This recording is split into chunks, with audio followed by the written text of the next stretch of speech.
Pourquoi ton indifférence déstabilise un évitant quand tout le reste semble rebondir sur lui? Dans toute relation où une personne prend constamment ses distances, l'autre essaie généralement différentes façons de générer une réaction. Plus de mots, plus d'émotions, plus de tentatives de reconnexion. Mais il existe une réponse spécifique qui brise ce schéma de distance. Elle n'est pas dramatique, elle n'est pas intense, elle ne nécessite pas de confrontation. Et c'est précisément pour cela qu'elle fonctionne là où tout le reste échoue. Aujourd'hui, tu vas comprendre le mécanisme psychologique exact qui fait que l'indifférence pénètre là où les autres réponses ne peuvent pas et comment cela déstabilise le système complet d'un évitant. Si tu as déjà remarqué que plus tu essaies, plus il s'éloigne, et que lorsque tu cesses d'essayer, quelque chose change, reste avec moi.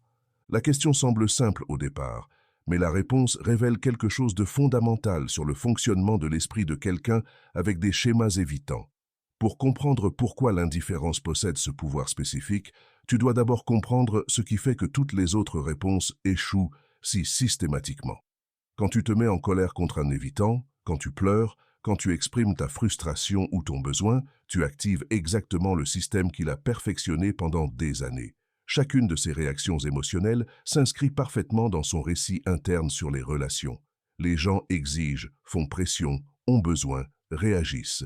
Et lui répond par la distance, parce que cette distance le maintient en sécurité. Ta colère confirme qu'il a bien fait de s'éloigner. Ta tristesse valide sa croyance que la proximité apporte de la complication. Tes tentatives de reconnexion démontrent que sa stratégie de distanciation fonctionne parce qu'elle génère exactement la poursuite qui justifie plus d'éloignement. Il ne manipule pas consciemment cette dynamique. Son système opère en automatique, répondant aux signaux émotionnels avec des protocoles de protection qui s'activent sans réflexion délibérée. L'évitant a construit toute sa vie autour de la minimisation de l'inconfort émotionnel qui vient de la proximité. Quand quelqu'un réagit émotionnellement envers lui, cette réaction devient une preuve de pourquoi maintenir la distance est nécessaire. Ta colère est inconfortable, alors il s'éloigne. Ta tristesse est lourde, alors il crée plus d'espace. Ton besoin de parler des choses est exigeant, alors il se retire. Chaque réponse émotionnelle que tu donnes lui fournit une justification interne pour son schéma de distanciation. Et voici la partie que peu de gens comprennent. Il ne ment pas quand il dit qu'il a besoin d'espace ou qu'il se sent submergé. Ses émotions sont réelles pour lui. Son système nerveux entre véritablement en mode défense quand il fait face à l'intensité émotionnelle. Le problème n'est pas qu'il fait semblant. Le problème est que sa réponse automatique à toute intensité est de créer de la distance. Et tes réactions émotionnelles lui donnent un carburant infini pour ce schéma. Tant que tu continues à répondre avec une émotion visible, il a un script clair à suivre. Il sait quoi faire quand tu te mets en colère. Il sait comment gérer tes larmes. Il sait exactement comment répondre quand tu cherches des conversations sur la relation. La réponse est toujours la même. Se retirer, créer de l'espace, attendre que l'intensité baisse. Et ça fonctionne. Finalement, tu te calmes. Finalement, tu cesses de faire pression. Finalement, la situation revient à un équilibre où il peut revenir sans avoir à vraiment affronter ce qui s'est passé. Ce cycle se répète encore, et chaque répétition renforce sa croyance que sa stratégie fonctionne. Les gens réagissent, ils s'éloignent, finalement tout se calme, il revient quand il se sent en sécurité. Il n'y a aucune raison de changer un schéma qui le protège systématiquement de l'inconfort émotionnel. La dynamique devient prévisible avec le temps. Il fait quelque chose qui crée de la distance, tu réagis émotionnellement à cette distance, ta réaction le pousse plus loin, finalement tu te fatigues de réagir. L'intensité baisse, il revient en se sentant en sécurité. Puis le cycle recommence. Chaque tour dans ce cycle enseigne à chacun son rôle. Tu apprends que tes réactions émotionnelles ne génèrent pas le changement que tu cherches.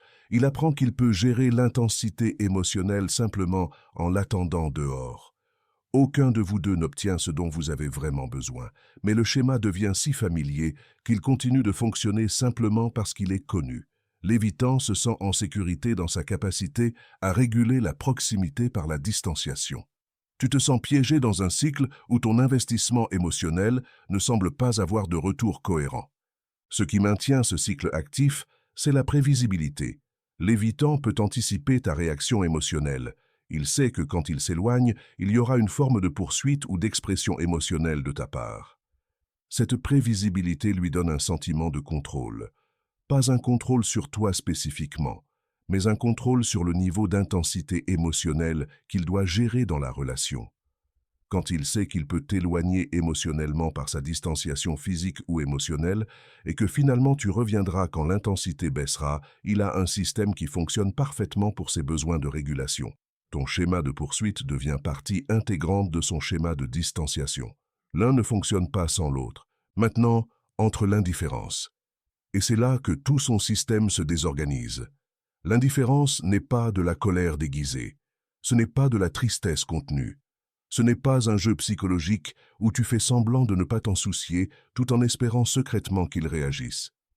L'indifférence véritable est quelque chose de complètement différent et elle fonctionne parce qu'elle ne correspond à aucun des schémas que l'évitant sait gérer. Quand tu deviens vraiment indifférente, quand tu cesses véritablement d'investir de l'énergie émotionnelle dans son comportement, quelque chose de fondamental change dans la dynamique. Tu ne poursuis plus, tu ne réagis plus. Tu ne fournis plus le carburant qui maintient son cycle de distanciation en fonctionnement, et son système, qui est conçu pour gérer la poursuite et la réaction émotionnelle, n'a pas de protocole pour cela. L'indifférence déstabilise parce qu'elle brise le schéma prévisible. L'évitant s'attend à ce que tu te mettes en colère quand il s'éloigne. Il s'attend à ce que tu cherches à te reconnecter. Il s'attend à ce que finalement tu cèdes et essaies à nouveau la proximité. Quand rien de tout cela ne se produit, quand tu continues simplement ta vie sans réaction émotionnelle envers lui, son système ne sait pas comment traiter cette nouvelle information. Il ne peut pas cataloguer ton indifférence comme preuve de pourquoi maintenir la distance est correct, parce que tu ne démontres pas les caractéristiques qui justifient la distance. Tu n'es pas exigeante, tu n'es pas émotionnellement intense, tu ne crées pas de pression. Tu existes simplement sans lui comme point central, et cela n'a pas de sens dans son récit sur le fonctionnement des relations. Ce qui rend l'indifférence particulièrement déstabilisante, c'est qu'elle attaque directement la fonction principale de la distanciation évitante. Il s'éloigne pour réguler son inconfort émotionnel et pour maintenir le contrôle sur le niveau de proximité dans la relation. Mais son éloignement n'a de pouvoir que si l'autre personne y réagit. Si tu t'éloignes et que la personne poursuit, ton éloignement a un effet. Si tu t'éloignes et que la personne se met en colère, ton éloignement a généré une réponse. Si tu t'éloignes et que la personne cherche à se reconnecter, ton éloignement a créé une dynamique. Mais si tu t'éloignes et que la personne continue simplement sans réaction émotionnelle, ton éloignement n'a pas de fonction. Il n'a rien régulé, il n'a rien contrôlé, il n'a rien généré. Il devient sans importance. C'est cette absence d'importance qui désorganise l'évitant. Toute sa stratégie de protection dépend du fait que sa distanciation compte suffisamment pour générer une réaction. Quand elle cesse de compter, quand sa présence ou son absence ne change pas ton état émotionnel, il perd le seul outil qu'il connaît pour gérer les relations. Il ne peut plus utiliser la distance pour réguler l'inconfort parce que sa distance ne crée pas la dynamique qu'elle crée normalement. Il ne peut plus se retirer en sachant que finalement tout reviendra à la normale, parce que la normale maintenant est ton indifférence, pas ta poursuite. Le cycle qui le maintenait en sécurité s'est brisé, et il n'a pas été brisé par plus d'intensité émotionnelle de ta part. Il a été brisé par l'absence complète d'investissement émotionnel dans son schéma. C'est ici que beaucoup de personnes interprètent mal ce que signifie être véritablement indifférente. Il ne s'agit pas de l'ignorer stratégiquement, tout en restant intérieurement accroché émotionnellement. Il ne s'agit pas d'utiliser le silence comme punition ou comme façon de le manipuler pour qu'il revienne. Il ne s'agit pas de faire semblant que tu t'en fiches tout en espérant secrètement que ton indifférence le réveille. Toutes ces versions fausses d'indifférence finissent par se révéler parce qu'elles restent des réactions émotionnelles déguisées. L'évitant peut sentir quand ton silence est de la colère contenue. Il peut détecter quand ta distance est stratégique, et quand il le détecte, ton comportement redevient une réaction émotionnelle qu'il sait gérer. L'indifférence qui déstabilise est celle qui vient d'un changement interne réel. C'est quand tu cesses véritablement d'avoir besoin qu'il change. Quand tu cesses d'investir de l'énergie mentale à analyser son comportement. Quand tu cesses d'attendre qu'il revienne de ces périodes de distanciation. Quand tu continues simplement à construire ta vie sans lui comme variable importante dans tes décisions émotionnelles. Cette indifférence n'est pas quelque chose que tu fais pour obtenir un résultat spécifique avec lui. C'est quelque chose qui se produit quand intérieurement tu t'es déplacé vers un endroit où son comportement ne définit plus ton état émotionnel. Et quand tu atteins ce lieu véritable de détachement émotionnel, tout change dans la dynamique. L'évitant commence à remarquer que quelque chose est différent. Avant, quand il s'éloignait, il pouvait sentir ton énergie émotionnelle le suivre même à distance. Ta colère, ta tristesse, ton besoin de résoudre les choses, tout cela maintenait la connexion active même quand il n'était pas physiquement présent. Mais avec l'indifférence véritable, cette énergie émotionnelle disparaît. Quand il s'éloigne maintenant, il ne sent rien le suivre. Il n'y a pas de tension émotionnelle qui l'attend quand il décide de revenir. Il n'y a pas de poursuite qui le fait se sentir nécessaire. Il n'y a pas de réaction qui confirme que sa distanciation a eu un impact. Il y a juste ta vie qui continue sans lui comme point central, et cette absence de réaction est ce qu'il y a de plus déstabilisant qu'il puisse expérimenter. Son système commence à générer des questions qui n'existaient pas avant. Pourquoi ne réagit-elle pas? Pourquoi mon éloignement n'a-t-il pas l'effet habituel? Qu'est-ce qui a changé? Ces questions créent un inconfort interne parce qu'elles n'ont pas de réponse facile dans son cadre de référence. Il est habitué à ce que les gens réagissent à sa distanciation. Il est habitué à être celui qui contrôle le niveau de proximité par sa disponibilité ou son absence. Mais maintenant, ce contrôle a disparu. Pas parce que tu te bats pour lui, pas parce que tu exiges un changement, mais parce que tu as simplement cessé de participer au cycle qui lui donnait ce contrôle. Cette déstabilisation ne garantit pas qu'il change ou qu'il devienne soudainement disponible émotionnellement. Ce n'est pas une stratégie pour arranger la relation ou pour le faire s'engager. L'indifférence véritable vient d'un endroit où tu n'essaies plus de changer son comportement. Tu viens d'avoir accepté qu'il est comme il est et d'avoir décidé que ton énergie émotionnelle est trop précieuse pour l'investir dans quelqu'un qui choisit systématiquement la distance. Ce que fait l'indifférence, c'est briser le cycle qui maintient le schéma en fonctionnement. Sans ta réaction émotionnelle alimentant son besoin de distanciation, le schéma perd sa fonction.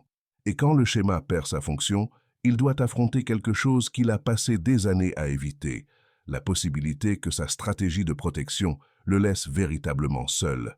Cette solitude est différente de la solitude qu'il choisit quand il s'éloigne pour réguler son système.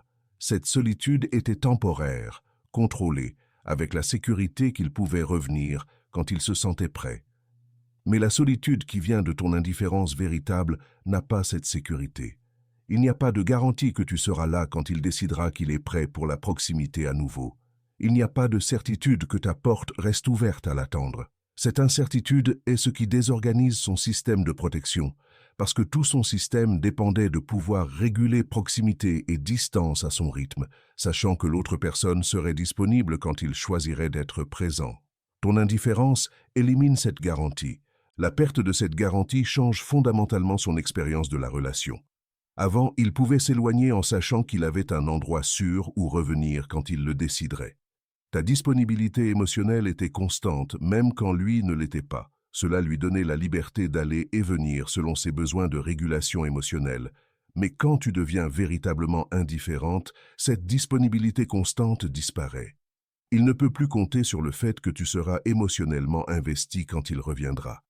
Il ne peut plus supposer que ton monde émotionnel continuera de tourner autour de sa présence ou de son absence. Cette perte de prévisibilité est profondément inconfortable pour quelqu'un dont la stratégie complète dépend de pouvoir prédire et contrôler le niveau d'intensité émotionnelle dans ses relations. Certaines personnes voient ce processus et l'interprètent comme de la manipulation. Elles pensent qu'utiliser l'indifférence est une tactique pour faire revenir l'évitant ou pour forcer un changement chez lui. Mais cela interprète mal fondamentalement ce qui se passe.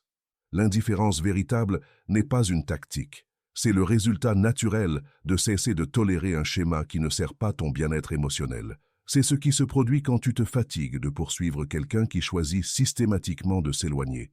C'est la réponse saine à une dynamique où ton investissement émotionnel n'est pas correspondu de manière cohérente. Tu n'es pas indifférente pour obtenir quelque chose de lui. Tu es indifférente parce que finalement, tu as priorisé ta paix mentale sur l'espoir qu'il change. Et voici l'aspect crucial que beaucoup manquent. La déstabilisation que l'évitant expérimente avec ton indifférence ne concerne pas toi. Elle concerne le fait qu'il affronte les conséquences naturelles de son schéma. Pendant des années, Sa distanciation a fonctionné parce que les gens réagissaient en le maintenant au centre de leur monde émotionnel, même pendant les périodes d'éloignement. Il pouvait partir en sachant qu'il reviendrait trouver quelqu'un qui était toujours émotionnellement investi. Ton indifférence retire simplement ce filet de sécurité. Il ne peut plus compter sur le fait que ton monde émotionnel tourne autour de sa disponibilité.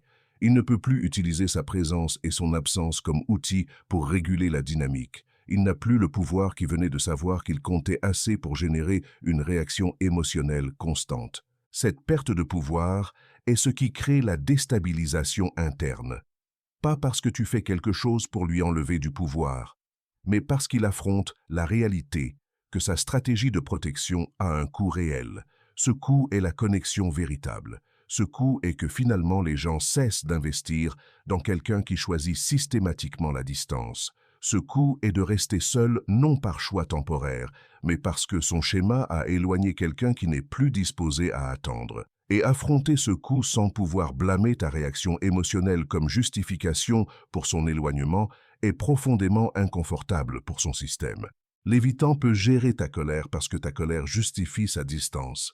Il peut gérer ta tristesse parce que ta tristesse confirme que les émotions intenses sont compliquées et mieux vaut les éviter. Il peut gérer tes tentatives de te reconnecter parce que ces tentatives lui donnent le contrôle sur quand et comment il se reconnecte.